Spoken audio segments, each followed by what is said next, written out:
Hello everyone, hope you're doing well. Today we're going to do another video looking at comments from the War Thunder Whiners video and basically giving my opinions and thoughts on them.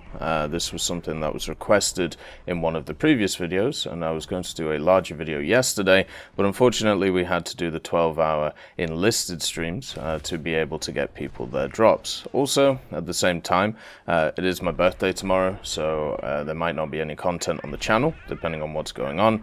I'm just going to go relax and enjoy the heat that is happening in North America on the western side right now. I am absolutely scorching. Anyway, let's have a look at some of the comments and give some responses to them.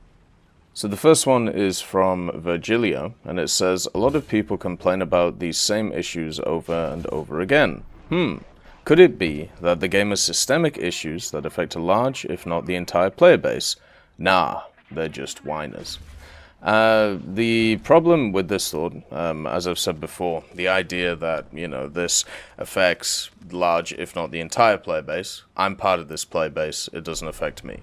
So, we can't say it's all of them. We can't even say it's a large portion of them. If you didn't know, when it comes to social media on War Thunder, the vast majority of War Thunder players don't engage on social media. They don't engage on the forums. They don't engage on the Reddit. They don't engage on YouTube even.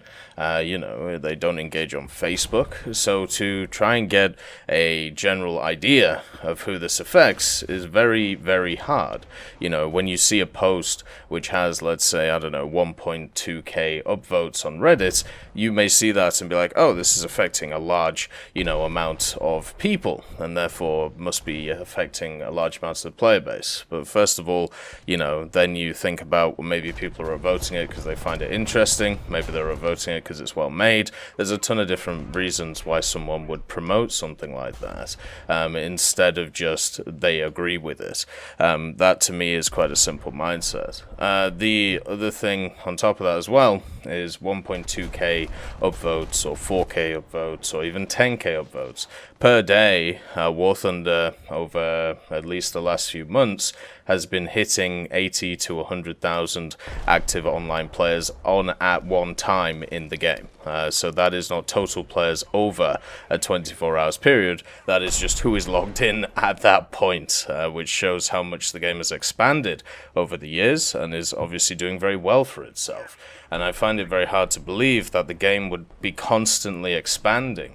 When we have a look at all the metrics, whether it's the Steam charts, the PlayStation numbers ever increasing, the Xbox numbers ever increasing, every public metric that we have when it comes to War Thunder is the game is increasing in player base. It isn't decreasing. I find it very hard, if it had these fundamental problems, that those would keep going up. Surely at some point there would be a case where people would be not joining the game, kind of as simple as that. The other thing as well is the idea that something being brought up over and over and over and over again means that it is a legitimate issue is also something that has to be looked at in more detail. There is 2 sides, or 3 sides, or even 8 sides to everything that you can have a look at, and you may only be seeing one side of it. The great example of this was actually from a post the other day on the War Thunder Reddit. There's a guy called Spanish Avenger. He's an individual who has complained about literally everything in the game for an incredibly long time. It seems to be in his nature. He's just one of those people who reacts, or is very reactionary. So whatever's on his head at that time, he just, he posts it. And you can see that through some of his ideas. He made a post, I believe it was on the 16th of March or the 17th of March, maybe the 15th, and it was talking about how he's never going to play the F4C again. He's never going to do this because of the fact that it's really hard to play. He had no kills after 10 games. He had 10 deaths. And he was like, I am going back to mid-tiers. I'm not interested in this. And then the next day, he's playing it again and talking about how he's enjoying playing it. Now, you can see there that that is a very reactionary mindset to what is going on. So even when you have a look at a person like that, all you can really say is, are they just reacting to what is happening at them at the time? Maybe they have a game where they have to pay a crazy repair cost, and then they're like, oh, repair costs are really bad, and they should be abolished, or they should be lowered. And by doing that, he's forgotten about the 10 previous games where he's made SL on. If these were fundamental, systemic issues in the game, what you would find is players who have been playing for years not be able to actually progress in the game. They wouldn't be able to have any SL income. They would be stuck at certain areas of the game. And maybe that's true. You know, I'm not discounting it, but from what I've seen, from a lot of the players that I've talked to and a lot of the player stat cards I've looked at, I don't see that as the case. But I could be wrong on that. You know, that's a definite thing. But I do think there are a lot of people who just whine to whine. There's actually been a lot of posts that I've been seeing in different places where people will make memes around the fact that, you know, they're designed to get interaction. They're designed to, you know, look like they're whining about something. And then if you actually have a look at what the poster says in the comments, it says stuff like, yeah, I don't really agree with any of this, but I knew that, you know, people react to it, so that's why I did it. And it's just so odd to me that is, you know, the scenario we're in. It's definitely an odd one. But yes, these conversations have been going on since 2013. You know, I remember back in the day looking on the forums and seeing exactly the same things, and I also see those same players playing today, and I don't understand how, if they were systemic issues back then affecting them, how are they still around today? Or did they find ways around it? Did they work out how to solve the issues they were having? Or was it maybe a bit overblown in the first place? R. Nolan says, the only real thing I whine about is the removal of the timer that would start if you entered an enemy spawn. I mean, that's fair enough, you know, with the changes they did to, you know, try and prevent spawn camping, even though, in my opinion, it is unpreventable. One of the things they did was they made it so if you appear on the map, then the enemy team can just leave and you don't get a crew lock, because at that point of the match, normally your team is lost. So it just saves you the time to spawn in and die to prevent a crew lock. So I'm happy they did that, but at the same time, they removed the spawn timer. So what this basically meant is if you entered an enemy spawn, there would be a timer that's put on your head that you can stay in the enemy spawn for, and then if that ran out, well, your tank blew up. It was pretty much as simple as that. My only thought maybe was that it wasn't very effective, so people would just sit on the edges of where their tank would blow up or the timer would start instead. Maybe that's what they found, but I think it could have been still kept in with the new systems as well. I didn't really see a problem with removing it overall. You could have both systems work together. Warhead Beast says, using Naval as a negative example for decompression, while compression literally is one of the biggest reasons no one is playing it. I don't play Naval because of the compression. The thing is, if that was an issue for me, I could use the vehicles that are strong, at least in the BR brackets, use them to research the next vehicles that are quite strong, and then, you know, play through that. If that was of my mindset. Now, that's not my mindset. Generally, I just like spading things and trying different things and trying to work out, you know, what is good, what is bad. You know, I've spaded stuff like the Type 60 ATM before. You know, it's kind of like how it is. I just kind of play different things and try and gain opinions on them. But if I was of that mindset, then I would just play the meta stuff, right? So the compression angle wouldn't affect me at all. And even the way that I play the game right now, the compression stuff doesn't affect me. The reason why I don't play Naval, personally, is because of the change in the tech trees. So by splitting the tech trees from blue water to coastal, this definitely helped people who wanted to play the bigger ships, you know, stuff like destroyers and light cruisers and heavy cruisers. But I personally really enjoyed the PT boats and the battle boats. I really enjoyed that gameplay. It was very fun to play in Naval Arcade, running around, you know, gunning people down, having a bit of fun, moving around and playing different ways. Very fast, very agile. You know, it's a very reactionary game mode. It was a lot of fun. Those planes all over the place, just everything was going, like, you know, over and over and over again, and it was a lot of great fun. Now, they've given access to destroyers at 3.3, 3.7 as reserves, so anybody can just get into them straight away. It means that anything from about 2.7 to 3.7 on that coastal fleet gets into those matches, and you can't do anything against the destroyers. And if you have a matchup where, let's say, you're in a 3-3 coastal vessel and the enemy team is all in destroyers, which does happen now, especially after the destroyer buff that they did with the damage models, you can't kill them, and they will just annihilate you. It's not a fun experience. It's one of the major reasons why I don't play Naval anymore. That is the reason why I have effectively stopped playing. And then when I've tried larger ships, the queue times are very long. So if you decompress the BRs, the queue times will get even longer. There is this weird fallacy that goes around that if you decompress the BRs, that will mean that more players will come to play this like area of the game, because the game will be more fair or more balanced. The issue with this idea is you're making a gamble. You're basically saying that you are going to make a gamble on whether you are going to kill the game mode or not. And funny enough, a lot of people are not going to be okay with making that gamble. I'll explain why. So let's say they took ships. So ships on the large side of things, a lot of people think, and I think it's pretty compressed, but I don't see that as the major issue. But the from around about 4.0 to 6.0, you know, you basically go from World War II destroyers to First World War battleships. Right? If you're playing around the 5.0, 5.3 area, you're playing against a lot of 5.7s, which are very strong in the cruiser range, and battleships, which are very strong, which you can't really do a lot against at 6.0. Now, the idea would be to expand these brackets, so you end up, let's say, battleships being 9.0, and then you filter out everything in between.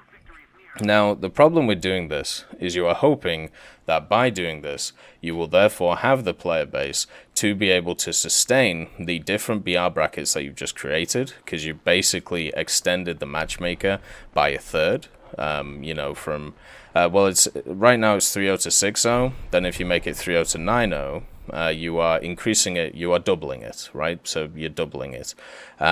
So by doing that, you are hoping that in order to compensate for that, in each of the BR brackets, you have doubled the amounts of players that are there. If you don't do this, the queue times are going to increase even more. And if you get to a point, which already happens in Naval, especially at off hours, like when I play, which is, you know, in the evenings, PST, you know, maybe around 9, 10, or 11, if I have nothing else to do, I'm sat there in queues of 5 to 7 to 10 minutes. And let's say you decompress that area even more, then those go up to 15 to 20 minutes. I've already stopped playing Naval, not because of the queue times, because I can do other stuff while, you know, doing them, but I'm sure a lot of players have stopped playing Naval because of the queue times.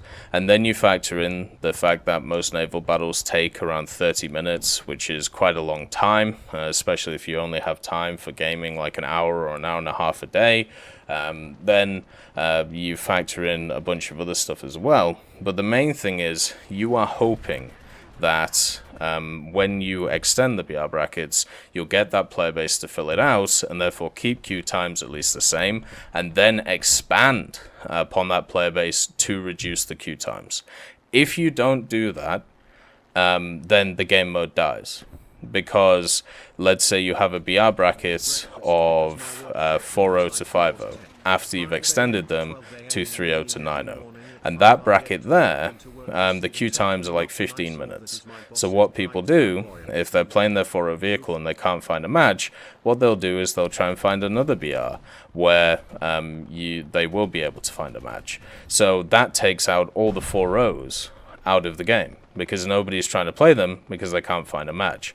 4.3, that now is affected by the fact that there's no 4.0s. 4.7 would be affected by there's no 4.0s. And let's say that 5.7 has some really meta machines in it. So now everything from 4.7, 5.0, 5.3 gets up-tiered or up-BR'd into that 5.7 bracket a lot, because that is where people are playing. So anybody who is playing below that is going to have a very negative experience, because they can't get down BR'd, like they can't get in a low BR range when they go into a match, because there's nobody playing those BRs, because they've created an area where the queue times are too long, and it creates a black hole that sucks everything into it. So now, the players who played 5.0, 5.3, either they sit there and struggle against those vehicles, against the meta ones, and they don't do very well, and they just get canned over and over and over again. So people will leave because of that. Because funny enough, it's not very fun just getting annihilated over and over again, unless you're a masochist. A lot of people actually want to do well. You know, they want to win. You know, the whole human mentality thing. So those guys leave. So now you're just left with a bracket of 5.7, and everything else has disappeared. So when new players grind into that area of 3.7, 4.0, 4.3, they also can't find matches, because there's nobody playing those BRs, because they don't want to be annihilated by the higher BR things, and now you have a black hole where players cannot get past. And then, in order to address this, you will have to throw in premium vehicles to try and incentivize people to research past this area. But this doesn't fix the fundamental issue that you now have a massive BR range in your tech trees where nobody plays them. And that will spread throughout until you get very defined meta BRs that people want to play. So you've effectively killed off a vast majority of vehicles, and you'll never see them in the game. So that is the scenario that can happen if you do this decompression stuff. And since Naval already doesn't have the highest player base, and also there is a ton of reasons not to play it. It's slow, it's boring, it's tedious. The maps are very, very dull, because a lot of them, because guess what, in realistic naval battles, you're in a lot of open water. You are, you know, fighting at extreme ranges. There is a lot of stuff which is just boring from the naval point of view. And then you look at other naval games that exist in history. They've never been as popular as aviation games, and they've never been as popular as ground games. Maybe just in general, the naval player base should be smaller. World of Warships has a massively smaller community by, you know, factors of 10 compared to World of Tanks. You know, it's just as simple as that. So if you take into account all those factors, you need to hope that for some reason decompression will somehow bring people into the game. You're going to have to hope that those people who have been brought into the game will go through all of the tech trees and will play at those levels that we talked about, even if they can't find games. And then you've got to hope that those new players that come in populate all the different BR brackets from day one. This is unattainable. All of these factors are unattainable, which is why it doesn't happen. And I'm sure that there are many other factors that I haven't even thought about, right? But those, to me, are the ones which stop stuff like decompression happening. Because you are so afraid of annihilating a bracket, which then affects everything around it. So yeah. We can talk about naval decompression all day and talk about how it needs it and so on and so forth.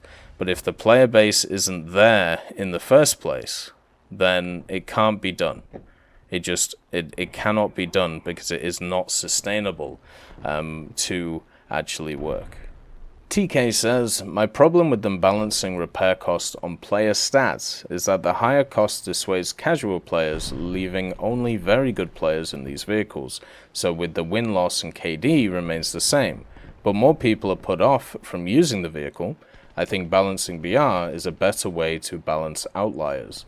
Yeah, I agree with you. Like it's as simple as that. It's a flaw in the system. It's something which definitely has to be addressed and generally does over time. So if you want an example of this, the best example is the Lorraine 40T.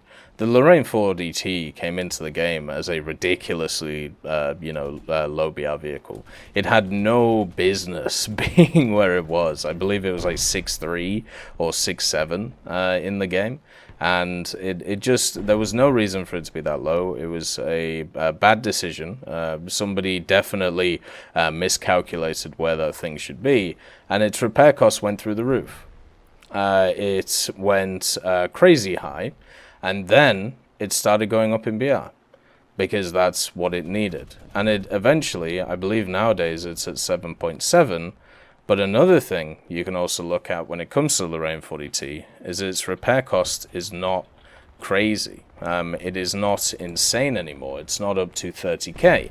And this shows by putting it up in BR over and over and over again, it has now found a common ground where its BR is one of the major contributing factors for it actually losing its huge absorbent repair cost. So the Rain 40T at the moment is at 7.7 in RB. Where is its repair cost? Yeah, so its repair cost now, so when it's fully modified, is 8,314. When before it was in the 25,000 to 35,000 range. So this vehicle going up in BR has meant that it is now at a much better position to be balanced. And now it isn't crazy expensive. So I agree. You know, the first port of call should be, you know, raising its BR in situations like the Lorraine 40T, the outliers that we've talked about. Now, there is a secondary thing to this. First of all, Gaijin have talked about in the past that the economy of the game is not linked to the balance side of the game. I've talked about, I don't think this is correct, and you can kind of see this when vehicles go up in BR, like the British lineup, for example, that went from 6.7 to 7.3 last year, you know, the Carnarvon, the Cent Mark III, stuff like that, and then the FV4202 going up 7.0. They got massive repair cost increases and also went up in BR, so they got double slammed in the face. But what you've got to hope after that 3-month period of the readdressing of, you know, the balance of the vehicles, that their repair costs do go down. And therefore, you know, they then at that point get balanced. There was a really interesting interview that I listened to from Sir Serkon, who is a World of Tanks YouTuber and also Twitch streamer, somebody I've followed for many years and have a lot of respect for when it comes to his content and his ideas around the game of World of Tanks. He actually did an interview with the creative director or creative designer, or basically the Kirill Yudintsev job or BVVD job of World of Tanks. And one thing he talked about is it takes them around about 6 months to be able to fully balance a vehicle from launch of that vehicle. And their game is very similar to War Thunder in the fact that it's constantly changing and adding new stuff, adding new features and vehicles and all of that stuff. So it takes 6 months to be able to get a vehicle to a point where it can be deemed balanced. So in terms of War Thunder, that is 2 BR change areas, because you get a BR change set every about 3 months, and 2 economy rebalances, which is basically around every 3 or 4 months. So yeah, it's very easy to look at vehicles which are new to the game and then have a look at them, and then they shoot up in price because they are insanely good at the BRs that they're at, or maybe they're in a new tech tree and, you know, people are going to grind through it really quickly, who are, you know, the players who've been playing for longer to get the new content to try it out. And then after the 6 month period, the repair costs are redressed. In certain other areas, this doesn't exist, such as the B29 that we've talked about before, but it did happen with the 2U4, when the 2U4 went up in BR and its repair cost has gone down a little bit. But the B29 one is a unique issue that we've talked about in the past. If you want a flip side of this coin, the Sturm S. The Sturm S came into the game with a ridiculously high BR and also a ridiculously high repair cost. And now guess what? It has gone down in BR and it's also gone down in repair cost. But people don't complain about that because it benefits them. So, you only get, you only get one side of the issue when we look at things like this. So yeah, I do think one of the first ports of call should be BR balancing. But if a vehicle is doing slightly better than expected, or they're looking at other factors such as how other vehicles are reacting to it in the bracket it's in, and they're still doing well against it, but maybe at a certain bracket they're not doing so well with it. Like let's say you have a 3.7 and the 3.7's doing really well against 4.0s and 4.3s, but it's struggling against 3.3s for some reason. Now, maybe its repair costs will go through the roof because maybe the meta BR at the time is 4.0 or 4.3, so therefore it gets upped into them quite a lot. But then if you up BR it, it doesn't actually reflect what the stats show you, which is that it's actually struggling against different types of vehicles. Instead of the ones you've up BR'd it into, it will now actually do better. So you've got to take those things into account. R6 Lulscal, I think is what that says, says, I'm sorry, but not everyone plays as good as you. Not everyone buys premium. Should we stop caring about the casual players who make up a big part of the community? No, we shouldn't. But I also know a lot of casual players, and they don't have the issues that are being talked about here. I know casual players, well, in the sense that I talk about here, free-to-play players, who have over 50 million SL. I know a lot of casual players who are free-to-play players who also are able to do the events every year, and that's how they get Gaijin coin on PC, and that's how they can buy stuff like premium vehicles or premium time. I also know casual players who are free-to-play who get premiums from those events and enjoy them and have a bit of fun and use them for grinding if they need to. War Thunder is one of those games which actually gives you a ton of opportunity to bypass a lot of the issues that individuals talk about. The grind, repair costs, stuff such as, not being able to play the vehicles that you want to play, all this stuff. And they normally come in the form of events, or they normally come in the form of other areas of the game. Now, what I could easily just say here is the idea that everyone plays as good as you. I mean, I don't know how good I am at the game. I have no real point of reference. I think I'm above average pilot and a below average tanker. That's pretty much where I've been, in my headset or in my headspace for a long time. I don't know if I'm a great player or not. I don't think I am. I make a lot of mistakes, especially when I'm streaming. Like I get shot a lot when I probably shouldn't. I do dumb stuff all the time. But one thing that I have tried to do over the years is I've tried to learn maps. Not just from a ground point of view, but aviation and also naval.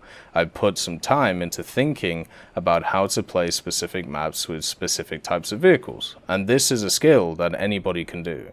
This is something that isn't just like an experience thing, or isn't just, my reactions are better than yours thing, because my ping sucks.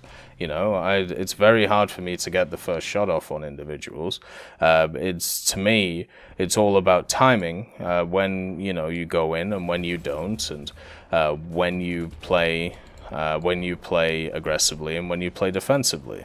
A lot of these things maybe I picked up over the years of playing, but I don't think these are crazy hard things to work out, especially if you focus on map analysis and working out where are the best places to be at what time.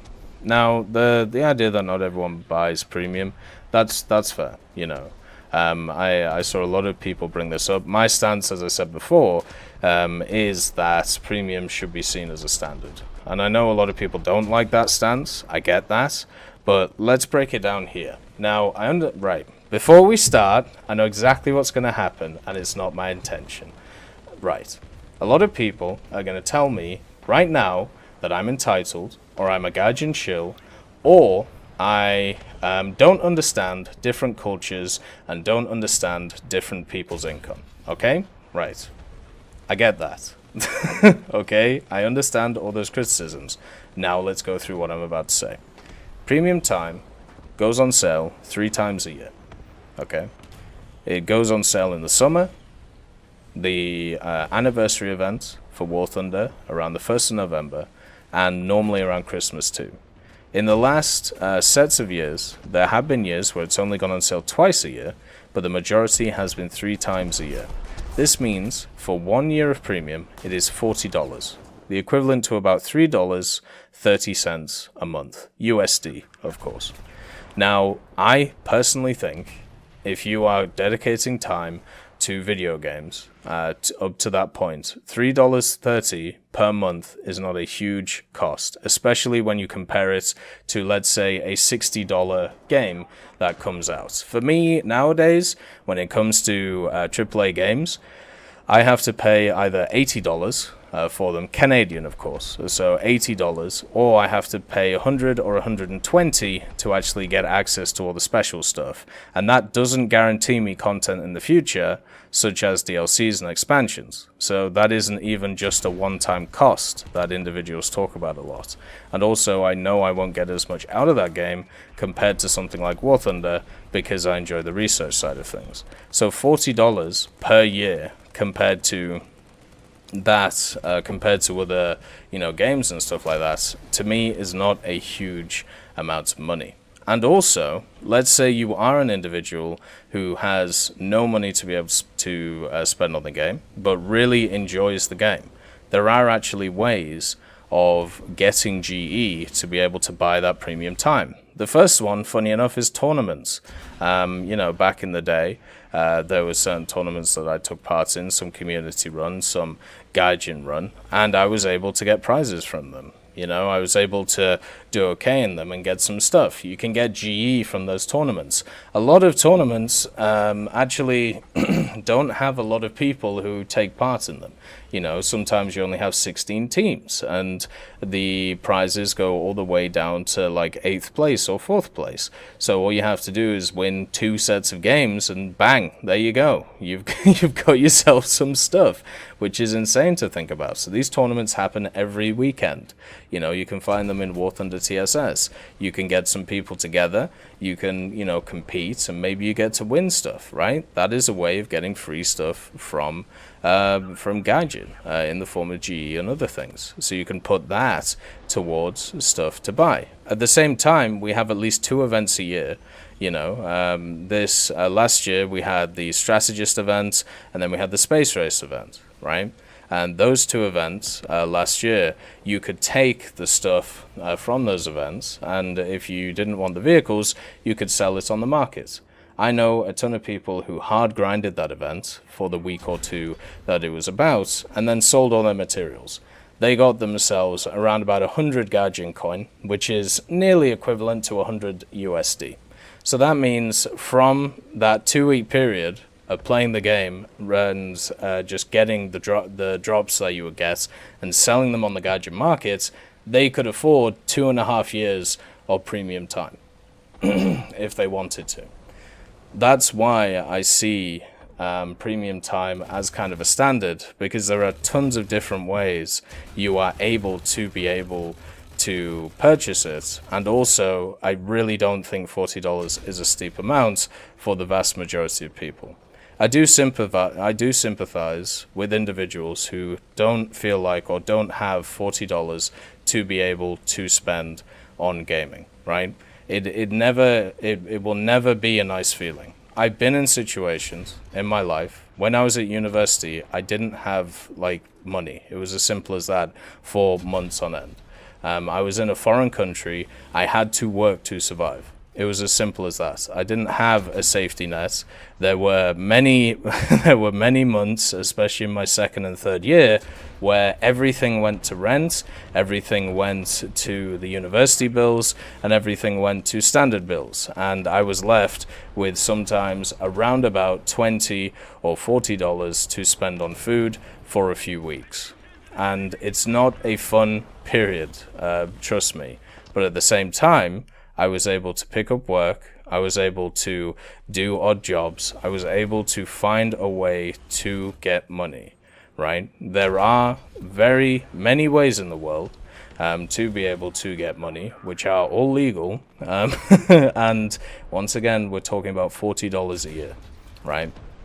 And you have options in the game to be able to get it for free too. So yeah, that's why for me, when I look at the premium stuff and I see all the options that are available to get premium time, I don't see it as a huge issue.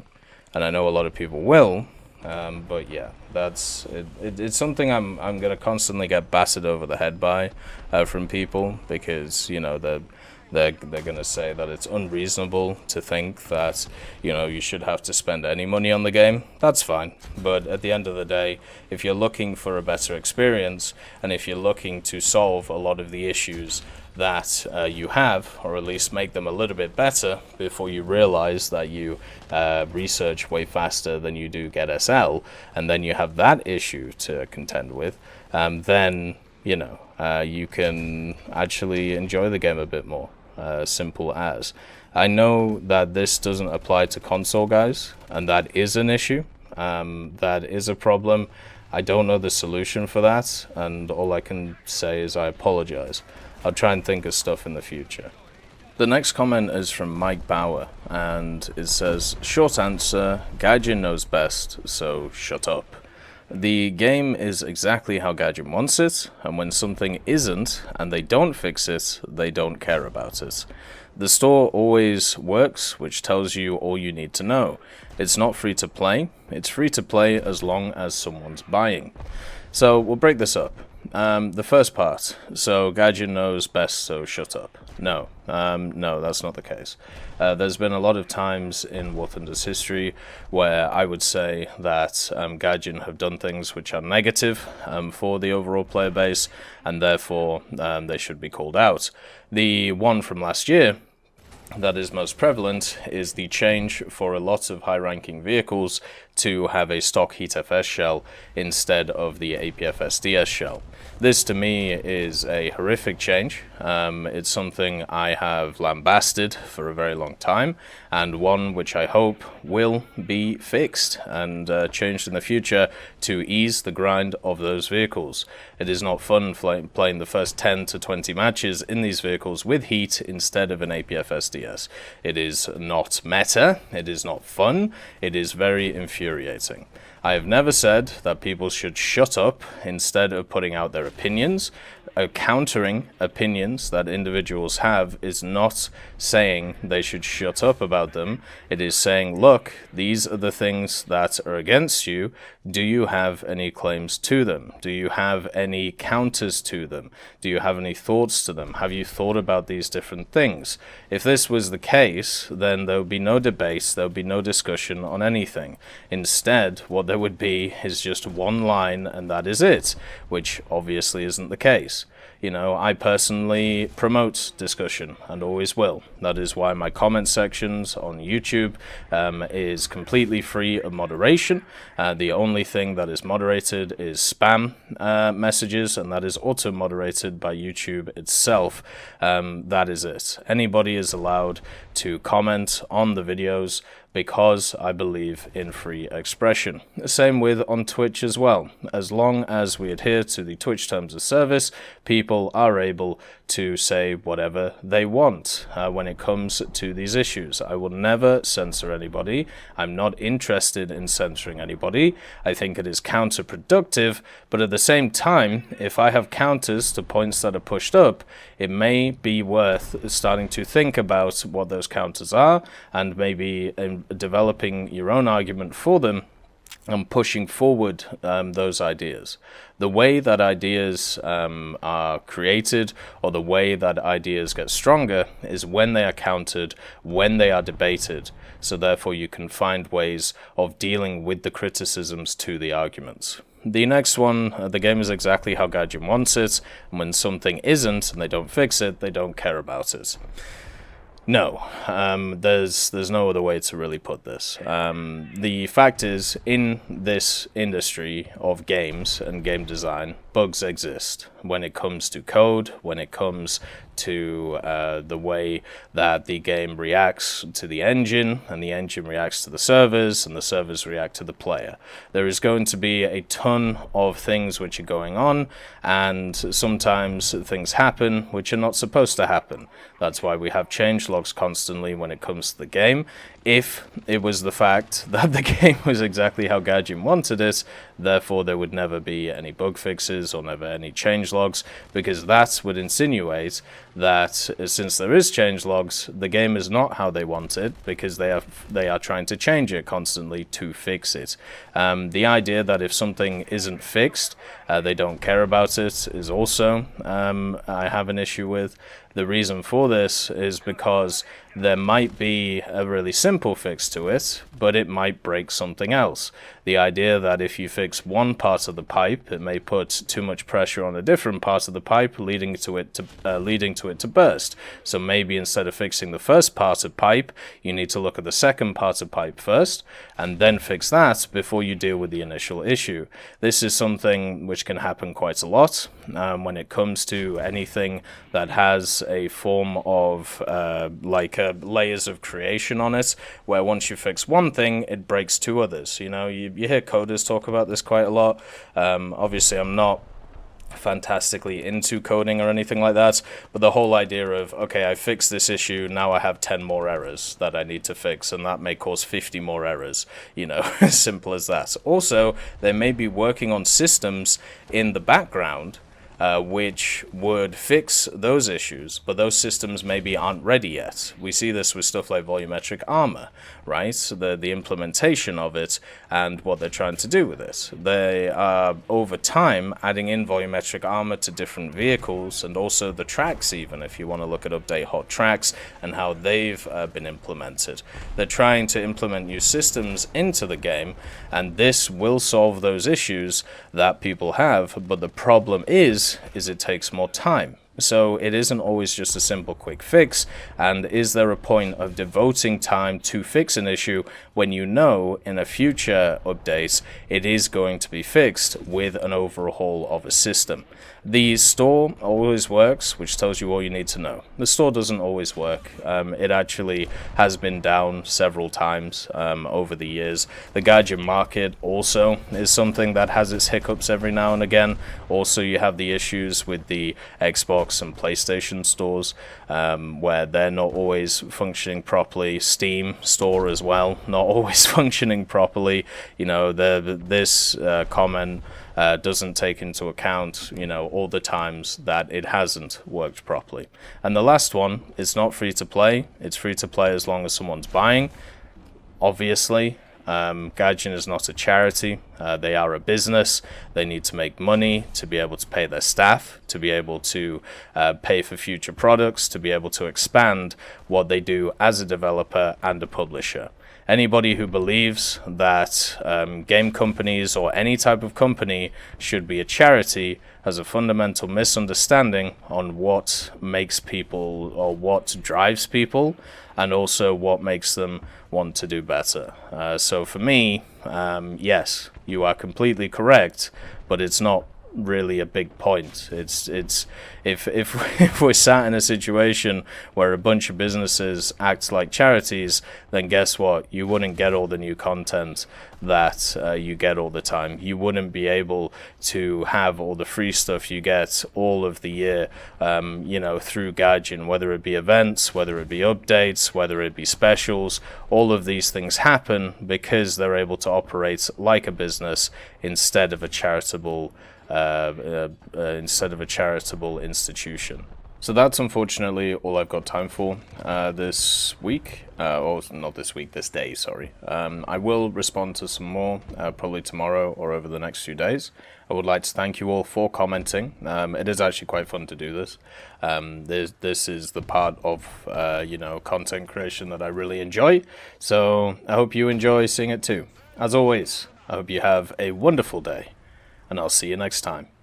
I'd like to thank BRFC, Swollen Ostrich, Teddy, John Ryman, Universe, Conte Baraka, Eugens Terry, Ambrosius McClellan, Daniel Stanton, Martinez, B. Young, Lafouche, Barine, and Samuel Schlick for supporting the channel.